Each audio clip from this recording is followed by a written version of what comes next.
여러분 안녕하세요. 경제 뉴스 읽어주는 멘토저입니다. 안녕하세요.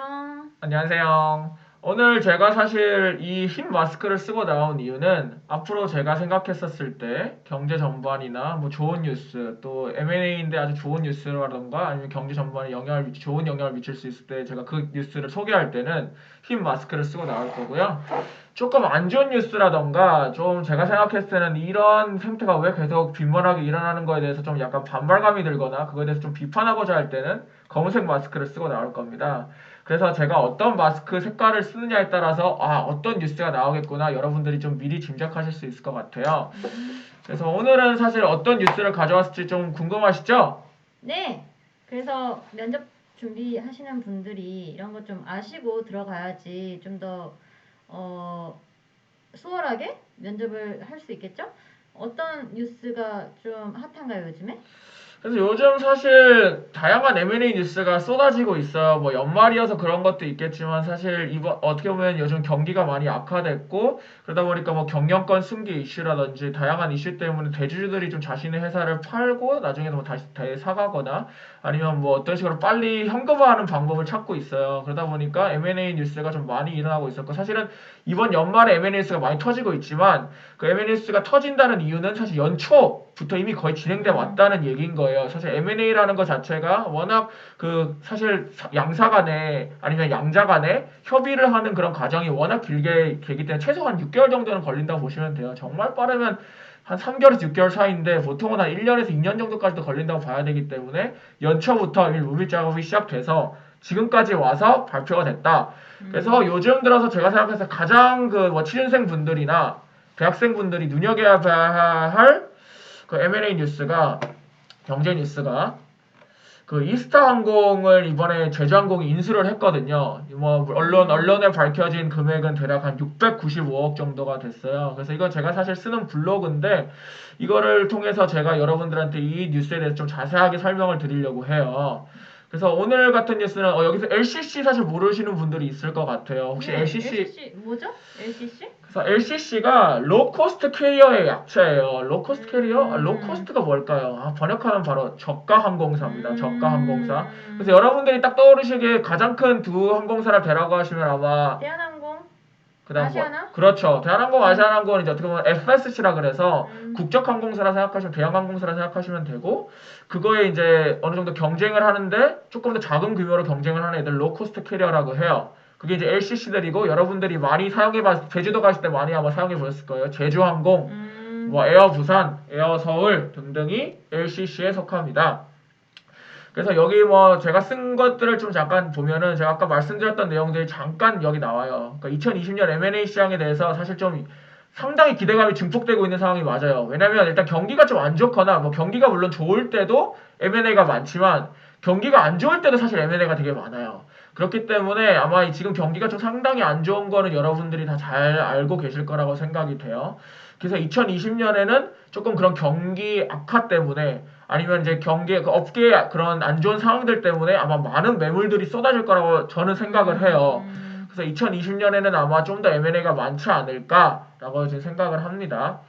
그래서 일단 좀 간략하게 소개를 드릴게요. 얼마 안 됐죠? 지금 오늘이 12월 21일이니까 3일 전에 제주항공이 이스타항공 인수를 위한 MOU를 체결했다. 그래서 연말 클로징을 하겠다. 인수 금액은 695억이다. 라고 밝혔어요. 그래서 MOU가 뭔지 모르시는 분들을 위해서 좀 간단하게 설명을 드리면 Memorandum of Understanding이라는 말인데 그게 뭐냐? 음, 한마디로 양자 간에 이런 계약을 체결할 때 어느 정도 구속력 있는 그런 계약을 체결하기 위해서 MOU를 맺어요. 그래가지고 내가 이러한 정해진 계약 조건에 대해서는 어느 정도 지킬 각오가 되어 있다라는 걸 계약화시킨 거라 계약서라 보시면 되고요. MOU를 체결했다는 거는 거의 계약 마무리 단계를 앞두고 있다고 생각하시면 될 것 같아요.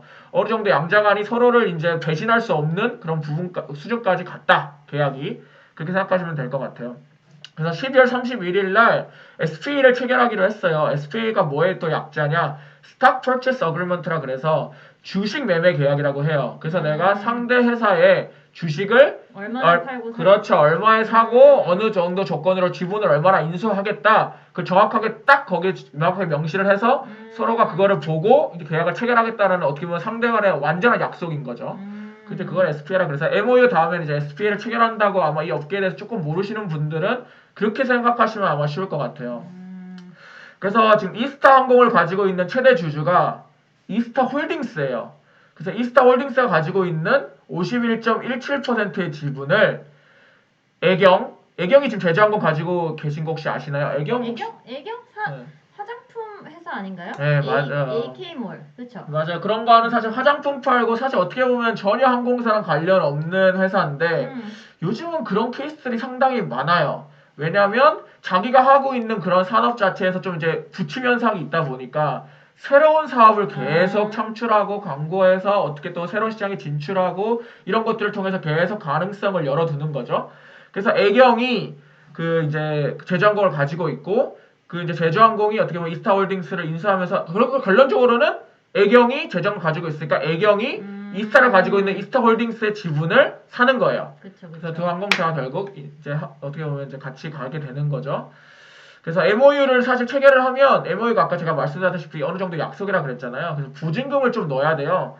에스크로 어카운트라 그러는데 그 서로 상대방이 정해놓은 그 어카운트 계좌에다가 내가 이만큼을 일단 선 정도를 입금을 해놓는 거예요. 그러면 이제 내가 이 약속을 이행하겠다는 거를 돈을 넣음으로써 그걸 보여주는 거죠. 그럼 계약을 파기시키면 그거는 한 사람이 그냥 다 먹는 거네요? 그러니까 계약금을 못 돌려받는다. 그러니까 계약금을 다 돌려왔을 수는 없고 어느 정도 일정 부분을 못 돌려받는 거죠. 그러니까 매수자가 땀만 먹지 못하게 어떻게 보면 구속력 있는 그런 걸 만드는 거죠. 바인딩이라고 해요. 바인딩 시킨다고 그러는데 그래서 그렇게 한다 생각하시면 될 것 같고 바인딩이 뭐냐? 구속력이라 생각하시면 돼요. 구속력 있는 계약이다 라고 생각하시면 될 것 같아요. 최근에 혹시 이거와 비슷한 혹시 뭐 항공사 들어본 적 있어요. 아시아나가 얼마 전에 나왔고 되게 뜬금없는 회사에서 항공 쪽이 아닌 회사에서 먹었다고 그렇게 들었는데 어디인지 혹시 아세요? 건설사였나요? 공부를 좀 하셨네. 맞아요. 사실 이런 부분들을 취준생 여러분들, 대학생분들이 빨리빨리 알고 있어야 돼요. 그러니까 알고 있어야죠. 왜냐면 이게 빨리빨리 알아야 어느 정도 빨리 인터뷰 같은 거 나왔을 때 혹시 어떤 요즘 경제 뉴스의 중요한 뉴스가 뭐냐? M&A에서 이슈가 될 만한 뉴스가 뭐 어떤 딜을 봤냐 이런 거에 대해서 빨리빨리 얘기할 수 있거든요. 그러니까 좋은 말씀을 해주셨는데 이번에 사실 아시아나항공도 HDC 현대산업개발이랑 건설사가 샀어요. 무려 거의 2조 넘는 가격을 써내면서 그때 인수를 같이 어떻게 보면 인수를 할 때 한 명이 하나를 인수하기 위해서 싸우는 게 아니에요. 그 인수를 하기 위해서 여러 방의 그런 여러 사람들이 싸워요. 여러 업체, 여러 그쵸? 회사가 싸우죠. 그쵸? 경쟁을 해가지고 내가 이 회사를 인수하기 전까지 그런 경쟁 구도가 있는 거예요. 근데 이제 HDC 현대산업개발이 무려 2조 넘는 가격을 써냄으로써 다른 경쟁자들을 제치고 우선 협상자로 선정이 되고 이제 인수가 거의 이제 마무리 단계에 돌입해 있는 상황이에요. 그러니까 우선 협상자를 왜 선정하냐? 그러니까 한마디로 매각자가 난 너랑 협상을 우선으로 함으로써 너한테 꼭 팔겠다는 이제 이행을 왜냐면 매수자도 걱정이 되잖아요. 얘가 그쵸. 나중에 딴 소리 하지 않을까? 딴맘 먹고 딴 애한테 파는 거 아니야? 그래서 이제 우선 협상자를 선정을 하게 되고 그렇게 되기 때문에 HDC가 선정이 됐고 이제 거의 인수 마무리 절차다. 그 HDC 현대산업개발이 왜 아시아나를 샀을까? 그쵸, 똑같은 애경이 제주항공을 산 거랑 마찬가지 이유겠죠? 그 부분도 맞고 사실 조금 더 거기에 대해서 제가 좀 세부 설명을 드리면 이 뉴스를 보시면 조금 이해될 것 같아요. 사실은 그 HDC 현대산업개발을 이끌고 있는 수장이 정몽규 회장님이십니다. 정몽규 회장님. 좀 잘 안 보이시죠? 저도 이거 해볼게요. 그 정몽규 회장님인데 여기 보시면 정몽규 회장이 가지고 있는 그 과감한 도전이 하나가 뭐냐면 이 모빌리티의 꿈을 이루는 거였어요. 그러니까 자신의 아버지 또한 가지고 있었던 수건 같은 어떻게 보면 그런 사업이었어요. 꼭 그 항공사라든지 아니면 뭐 다른 산업으로 사실 아시잖아요. 현대가가 원래 현대차가 가장 유명하잖아요. 그러니까 이 모빌리티, 그러니까 어떻게 보면 이 정몽규 회장이 그쪽 현대가의 그런 또 그 가문으로서 또 이 모빌리티에 대한 또 꿈을 항상 가지고 있었던 거죠. 근데 이제 물론 그 다 떼주는 그런 사업들 자체가 형제들마다 다르기 때문에 건설사를 가져가서 그렇게 된 건 있었지만 이 모빌리티 꿈에 대한 가지고 있었고 드디어 이 꿈을 이룬 거예요. 예, 자기 아버지가 가지고 있었던 수건 사업을 결국 이뤘던 거고 뭐 HDC 현대산업개발이라고 하면 뭐 아이파크 아이파크. 아이파크로 사실 제일 유명한 회사고, 사실 현대산업개발의 그 건설 쪽이 거의 90% 이상이 매출을 담당할 정도로 그냥 건설사라고 보시면 돼요. 그래서 사실은 지금 되게 뭐 여러 가지로 사실 그 시장에서는 평가가 많이 엇갈리고 있어요. 여기 보시면 그 사실 지금 항공사의 그 경쟁이 상당히 지금 치열해요. 그래서 약간 출혈 경쟁이 지금 좀 심한 부분이어서 사실 원래도 이런 건설사가 들어와가지고 과연 이 항공업에서 잘 살아남을 수 있을까? 심지어 아시겠지만 아시아나항공이 부채가 열나 많거든요. 엄청 많기 때문에 과연 그러한 부분들도 겪어 나가면서 이런 불황인 업계에서 이런 과도한 비용까지 치러가면서 지금 현금을 거의 2조 이상을 써기 때문에 물론 자신들이 다 쓰는 게 아니고 물론 인수금융 땡기고 뭐 여러 SI 같이 들어왔기 때문에 다 땡기는 건 아니지만 그 상당히 많은 지금 현금이 나갈 거라고 지금 예측이 되고 있기 때문에 꽤 지금 어렵지 않을까라는 비관론이 사실은 많이 있는데 그쵸. 그럼으로써도 근데 지금 현재 또 약간 좀 낙관론적인 시각은 뭐냐면 지금 원래 구조정이 이제 어느 정도 시작되고 있기 때문에 이렇게 좀 재벌 이제 가문이 들어와서 조금 제대로 한번 해보면 좀 어느 정도 그러한 부분에서 좀 이익을 얻을 수 있지 않을까라고 이렇게 생각을 하고 있어요. 그래서 일단 여기 보시면 어떻게 보면 정몽규 회장이 인수한 이유가 자신의 건설 그런 부분의 사업 구조를 좀 차별하기 위해서 이런 부분들도 있고 그래서 여기 보시면 95% 이상이 건설분이 차지한다고 했잖아요. 그래서 이제 모빌리티 쪽에 항공업으로 얘네들이 이제 좀 나아가려고 한다라고 이제 하는 것들 제가 말씀드리고 싶은 부분이고 건설사도 불황은 맞으니까요. 건설사도 맞죠. 요즘 사실 되게 힘들고 이제 뭐 여러 가지 얘기 나오고 있잖아요. 뭐 한남 3구역 재개발이 뭐 가지고 있는 마지막 이제 황금 땅이다. 재개발할 수 있는 이제 뭐 이제 건설사들이 낼 수 있는 수익 구조가 아무래도 그런 것들 한번 크게 지어가지고 하는 건데 워낙 좀 아시겠지만 요즘 부동산 시장도 지금 워낙 얼어붙고 있고 좀 수주도 어렵고 정책도 워낙 또 여러 가지로 많이 나오고는 있지만 좀 약간 혼란을 야기하는 그런 부동산 안정화 정책들이 많이 나오고 있어서 다음번에는 그 부분에 대해서 제가 좀 더 얘기를 드리고 싶은 부분들이 있어요. 그 다음번에 좀 얘기를 드리기로 하고 그래서 오늘 아까 아시아나항공 뭐 되게 말씀 잘해주셨어요. 근데 이게 되게 재밌는 게 아까 제가 말씀드렸다시피 그 한 회사를 사기 위해서 되게 다양한 경쟁자가 그 경쟁을 한다 그랬잖아요. 사실 이 아시아나항공도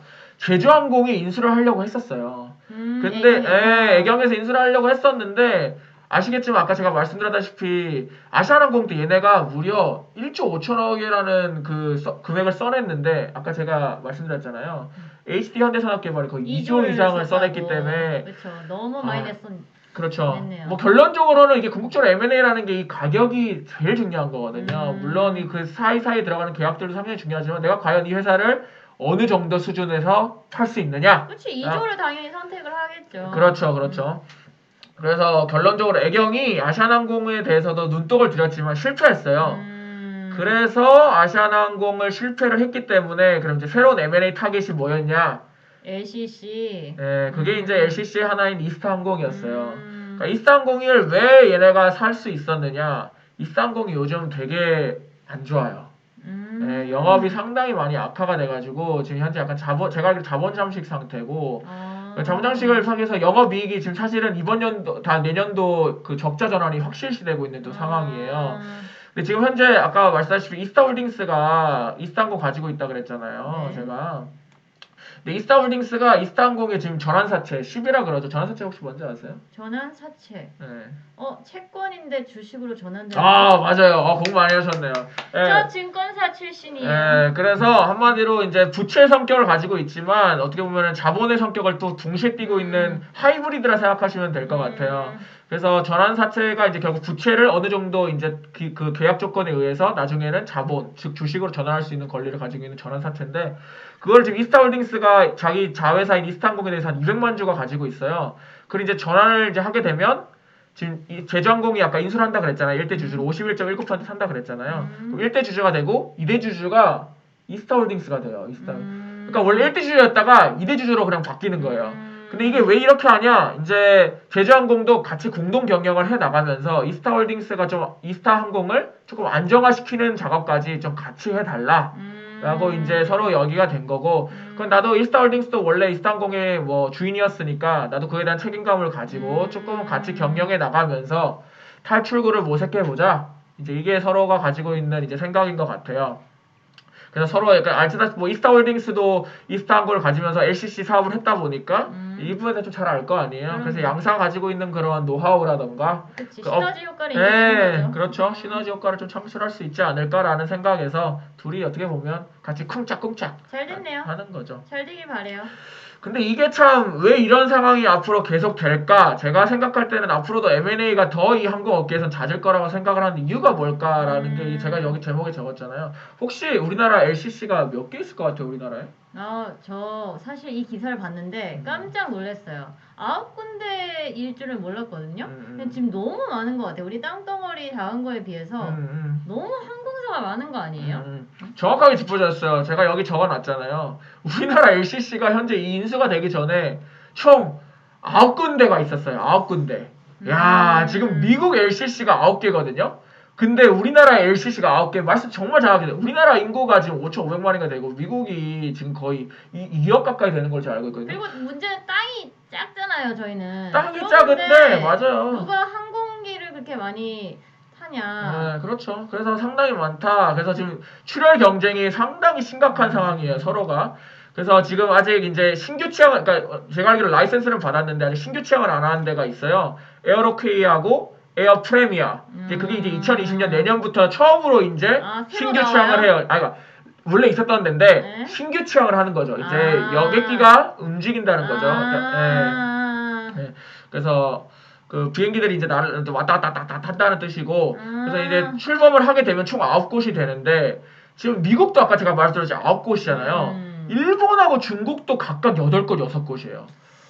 그러니까 지금 이 라이센스를 좀 너무 많이 내주는 것도 있고 좀 무분별한 거죠. 그리고 근데 포화 상태가 아니고 과포화 상태인 것 같아요. 지금. 맞아요. 과포화 상태라고도 볼 수 있어요.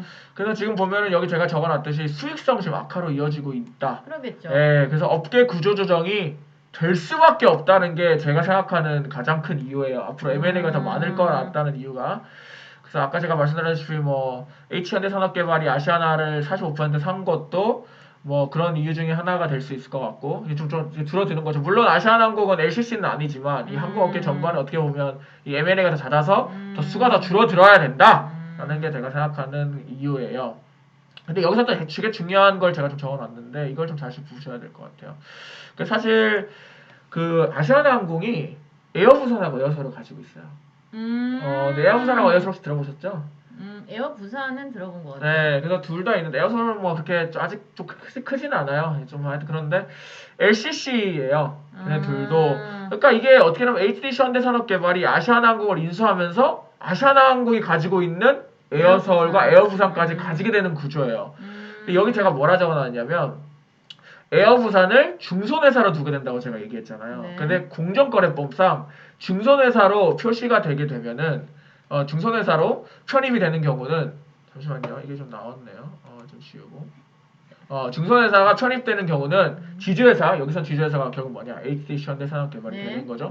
2년 이내에 지분 100%를 확보해야 돼요. 그 말은 즉슨 또 걔네 있는 지분을 또 사들여야 된다는 얘기가 되고 그럼 돈을 더 써야 되는 거예요. HDC가 에어부산에 그렇죠. 지분을 100%를 인수를 해줘야 되는 거예요. 100%를. 지금, 그러니까 물론 증손회사기 때문에 뭐 어차피 지분, 그 주주권에 대한 그 지배 구조는 확실히 되어 있는데, 이게 법상 어쩔 수 없이 100%를 다 인수하는 구조로 가져갈 수밖에 없는 거예요.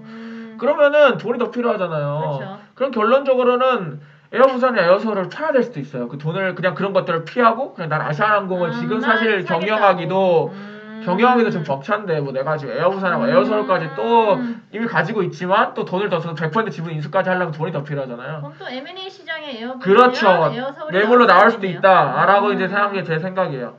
그래서 그런 거고 지금 여기 제가 좀 잘 하나를 가져왔어요. 이게 국제민간항공기구 ICAO라고 나름 이 좀 되게 업계에서 이런 통계나 이런 것들 잘 하는 그런 항공기구가 있어요.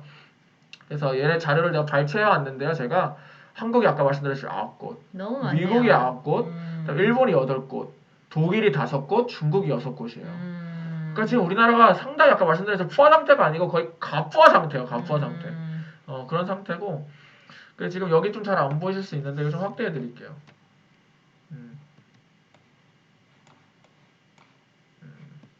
스크롤 다운 좀 하셔야 보이시나요? 좀 보이실 것 같은데 이게 그 항공기 여객대수를 제가 이제 가지고 비교해 보려고 가져온 거예요. 이게 좀 약간 2018년밖에 없던 점을 좀 얘가 양해를 드리는데 이게 항공협회에서 이런 부분들을 계속 컬렉트를 해요. 이 통계를 그래야 자신들도 이제 협회로서 다양한 정보를 줄 수 있고 지금 항공업계가 어떤 상황에 놓여져 있고 다양한 그런 컨설팅이라든지 조언을 할 수 있기 때문에 이렇게 통계를 모으거든요.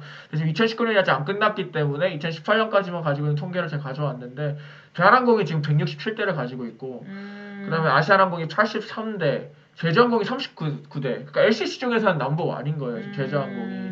그다음에 에어서울이 뭐 7대, 뭐 에어부산이 25대. 에어부산 아까 말씀드린 에어서울이 좀 작다 그랬잖아요. 에어서울이 좀 작고 에어부산이 그래도 나름 25대. TA항공이 나름 24대나 가지고 있어요. 그러니까 TA항공을 일단 제주항공이 먹으면 단순 계산만 때려도 60대가 넘는 이제 항공기를 보유하게 되는 거잖아요. 이스타항공. 죄송해요. 에이스타한 거, 그러니까 22대잖아. 네. 그러면 더해보면은 거의 61대잖아요. 그쵸. 여기서만 봐도.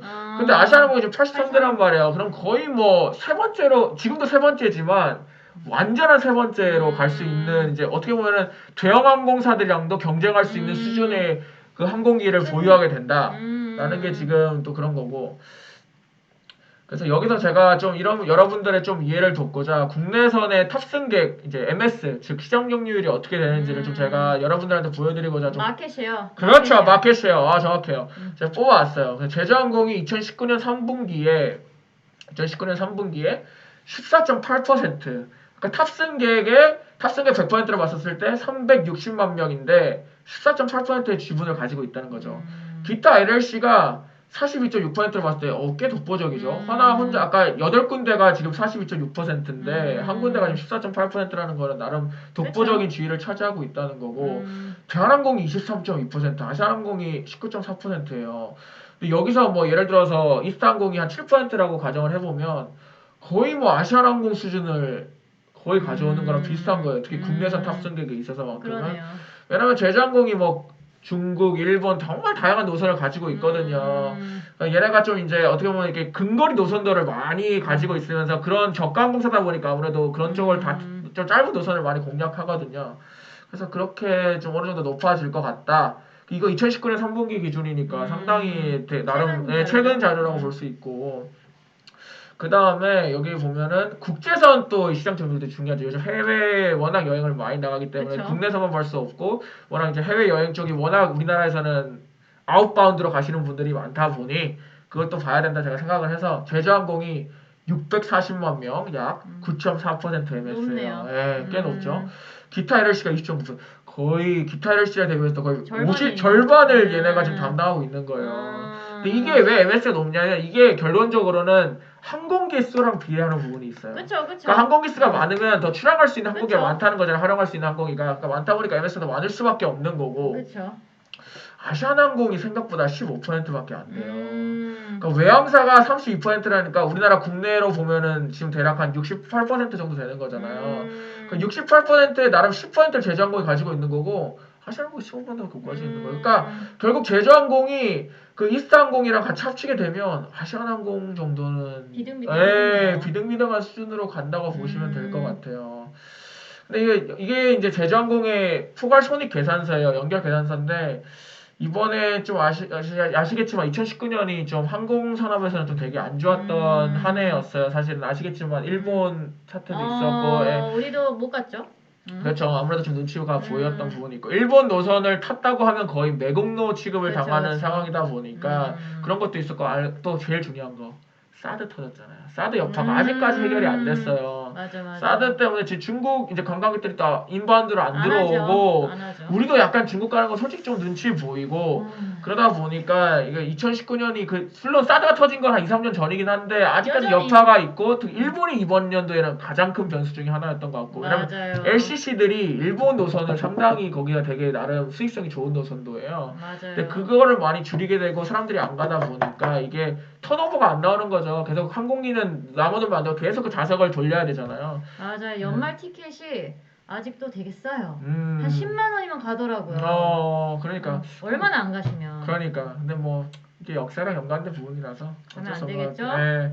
그 3개월 보면은 지금 영업이익이 손실이 났어요. 근데 누적으로는 어느 정도 돈을 벌고 있기는 한데 대략 한 121억 정도를 누적으로 영업이익을 벌었는데 그러니까 매출은 성장을 하고 있는데 작년에 대비해서 이게 좀 수익성이 안 나오는 거죠. 그쵸. 예, 결국 수익성이 되게 안 나오는 거고 그러니까 뭐 판관비 이런 부분이 늘어난 거 보면은 그러니까 마케팅 이런 게 지금 상당히 더 많이 하고 돈을 있다는 많이 거죠? 쓰고 있는데 그게 지금 어떻게 보면은 안 결론적으로 되죠. 안 돌아오고 있는 거예요. 그게. 그쵸, 투자 예. 대비 돌아오지 않는 거죠. 그래서 그런 부분들 때문에 이제 단기 손실이 났어요.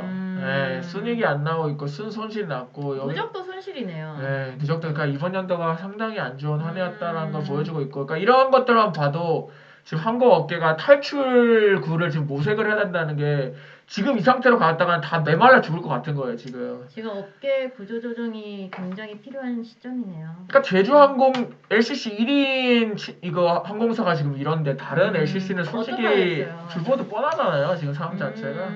그래서 다 적자인 거죠, 결론적으로는. 그래서 제가 여기 간단하게 정리를 해놨는데 2019년 3분기 누적 기준으로 매출은 한 1조 746억 정도 되는데 단기 손실이 마이너스 175억. 그러니까 이 정도의 매출을 냈는데도 이게 다 그냥 손실로 잡히고 있는 거예요 지금. 그러니까 워낙 뭐 아까 제가 말씀드렸다시피 뭐 업계 경쟁도 심화되고 있고 일본 불매 운동도 있었고 또 미중 무역 전쟁도 있었잖아요. 그래, 맞아. 그러니까 여러 가지 악재로 인해서 지금 좀 힘들어졌다라고 보면 되고.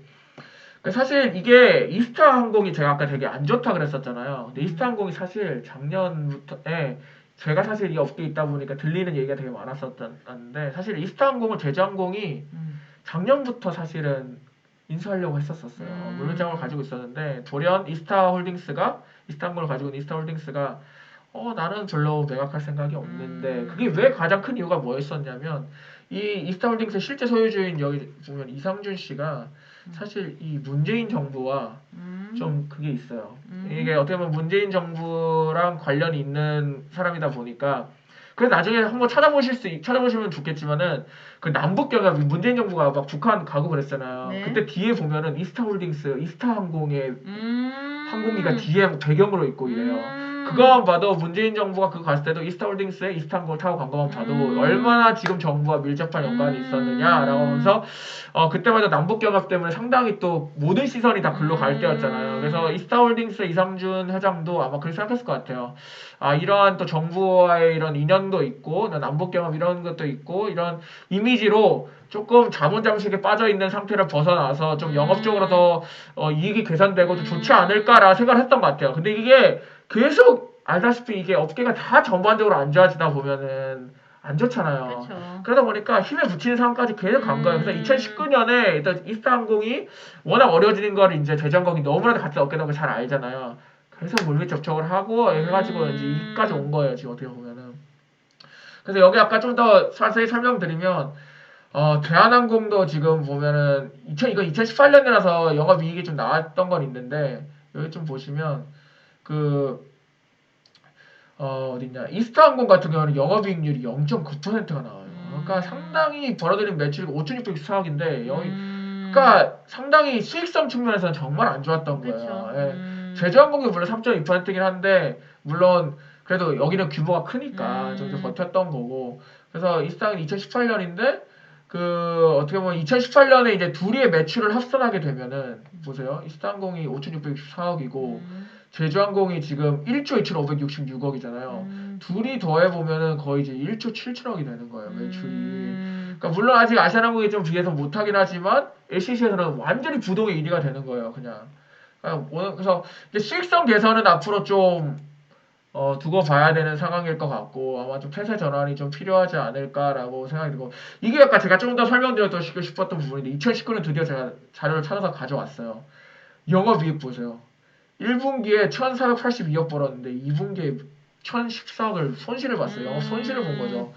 그러니까 완전히 그냥 이 일본 적자 운동, 일본 불매 운동 뭐 이런 것 때문에 완전히 아시아항공 원래도 안 좋았는데 더 안 좋아졌죠. 그러니까 매출은 똔똔이에요, 똔똔. 늘어났는데 거의 늘었다고 봐봐요. 매출 똔똔. 그러네요. 1분기, 2분기가 물론 이제 이게 아시겠지만 매출기도 시클리컬한 사업이라서 이게 휴가 시즌이나 이게 아시잖아요. 여름방학, 겨울방학 때 좀 더 늘어나는 경우가 있다 쳐도 그래도 매출액은 수익은 동일한데 어떻게 영업이익이 저렇게 차이가 날 수가 있는지. 그러니까 어떻게 보면은 판관비 이런 걸 엄청 썼다는 얘기고 당연히 그러니까 그런 부분들이 계속 안 좋다 보니까 영업이익이 계속 이렇게 마이너스가 나는 거죠. 그러니까 마케팅은 엄청 했다는 거예요. 돈을 엄청 갖다 쏟아 부었다는 건데 그거 대비 정말 수익성이 안 나온다는 네, 거죠. 수익성이 없었네. 네, 수익성이 없었고 제주항공은 나름 선방을 했어요 1분기에. 근데 2분기에는 마이너스 270 손실했고, 그러니까 지금 보면은 매출이 성장을 아예 안 해요. 분기별로 봐도. 여기도 보면은 매출이 2018년에 지금 사단분기가 다 나와 있잖아요. 매출이 거의 성장을 안 해요. 그러니까 완전히 지금 정체가 되어 있다는 상황인 거지 지금. 그러네. 예. 그러니까 물론 조금씩 성장을 한다고 하는데 거의 똑같다고 보면 돼. 그러니까 워낙 뭐 매출이 이거 하다 보니까. 근데 영업이익은 정말 널뛰기처럼 왔다 갔다. 이게 아까 제가 말씀드렸던 시크릿컬한 사업이다 보니까 좀 그런 부분은 있는데, 네, 그렇다고 한들 지금 마이너스로 돌아선 거는 지금 2019년이 지금 대한항공 같은 경우는 지금 처음이잖아요. 이 분기가 예, 지금 상당히 제주항공도 볼까요? 제주항공도 처음이에요. 영업 손실이 난 게. 2019년이 정말 헬 같은 한 해였던 거예요. 지금 항공사들한테 보면은. 디네오 보세요. 디네오는 물론 아직 이제 성장해오는 단계다 보니까 여태 있었지만 또 돌아섰죠. 그러니까 얘네들만 봐도 지금 이런데 뭐 이스탄불은 지금 2019년 아직 결승 얘네가 상장사가 아니거든요. 그렇기 때문에 아직 안 나오는데 뭐 불보듯 뻔한 상황일 것 같고 항공사의 내년 보너스는 없겠네요. 없다고 봐도 뭐 무방할 것 같습니다. 그래서 2019년은 참 아까 말씀드렸다시피 대형 항공사하고 그런 중소형 항공사한테 모두의 악몽 같은 어떤 한 해였다. 라고 보면 되고, 그러니까 이게 사실 업계 구조정이 제가 앞으로 된다고 얘기하는 게 혹시 한행컴퍼니라는 되게 큰 PE가 있어요. 사모펀드가 있는데 우리나라 2대 사모펀드 중에 하나인데 그쪽이 가장 크게 성공했던 게 이제 시멘트 산업 쪽에 뛰어들어가지고 시멘트 산업이 앞으로 구조정이 돼가지고 이제 큰 곳들이 작은 곳들을 이제 M&A하기 시작하면서 시장 점유율을 넓혀 나가겠다 그런 전략을 쓸 거다라고 이제 미래 어느 정도 예상을 했고 그걸 잘 파고 들어가서 시멘트 산업에서 되게 수익성을 많이 가져왔고 매출도 많이 증대가 됐고 그 당연히 1위 자리를 공고화했고 그래서 되게 잘 됐던 그것이거든요. 그러다 보니까 이제 이게 사실 이렇게 라이센스 산업이 있는 것들이 이제 뭐 면세사 산업도 있고 뭐 이제 해운 산업은 아시다시피 이게 그러니까 되게 큰 그 산업이다 보니까 그 진입 장벽이 꽤 높아요. 그렇죠. 높을 수밖에 없다 보니까 원래 있었던 애들이 서로 이제 먹고 이러면서 커가는 약간 그런 구조일 수밖에 없는데 이런 것들이 어깨가 확 안 좋아지면 같이 안 좋아져서 어쩔 수 없이 그 사이에서 서로 M&A가 일어나가지고 MS 원래 있던 다른 사람들의 다른 업계의 매출을 가져오는 그런 식으로 살아나가는 구조일 수밖에 없어가지고 지금 LCC 업계도 제 생각에는 동일한 전철을 밟고 있는 거예요. 그러니까 그렇게 되기 때문에 앞으로 더 그렇게 될 거라는 이제 생각이 드는 거고. 그래서 제가 생각할 때 마지막 결론은 뭐냐?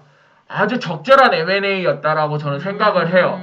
왜냐면 아시아나항공에 1조 5천억 써냈다고 했잖아요. 근데 애경이 물론 큰 기업이긴 한데 지금 거기다가 뭐 물론 다른 그 SI 뭐 같이 들어간다고 해도 뭐 물론 인수금융 돈 땡겨 와가지고 같이 그 돈 넣는다고 해도 최락 몇천억 정도의 돈을 현금으로 갖다 때려 박았어야 됐을 거란 말이에요. 그럼 안 그래도 지금 2, 3년 뒤에 세계 경제가 어떻게 될지 모른다라고 지금 여러 전문가들이 얘기를 내놓고 있는데 현금 부의량이 상당히 중요한데 거기에 과연 지금 몇천억을 쏟아부어가지고 아시아나항공 안 그래도 지금 부채 비율도 열나 높아가지고 힘든 상황에서 과연 아시아나항공까지 그런 어떻게 보면 자기보다 더 큰 그 항공사를 인수하게 되는 거잖아요. 그래서 약간 승자의 저주가 있을 수도 있는 부분이 있기 때문에 오히려 자신보다 좀 더 작은 플레이어지만 나름 LCC에서는 그래도 약간 어느 정도의 그런 규모의 경제를 실현할 수 있는 이스타항공을 사가는 게 적절한 M&A 선택지가 아니었나라고 저는 생각을 해요.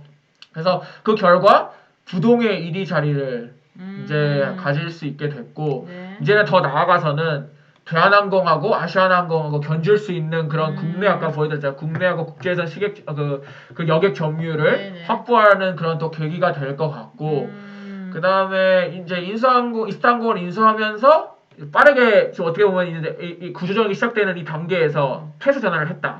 그래서 어떻게 보면 선두 지위를 공고하게 하는 그러한 이제 자리를 잡았다.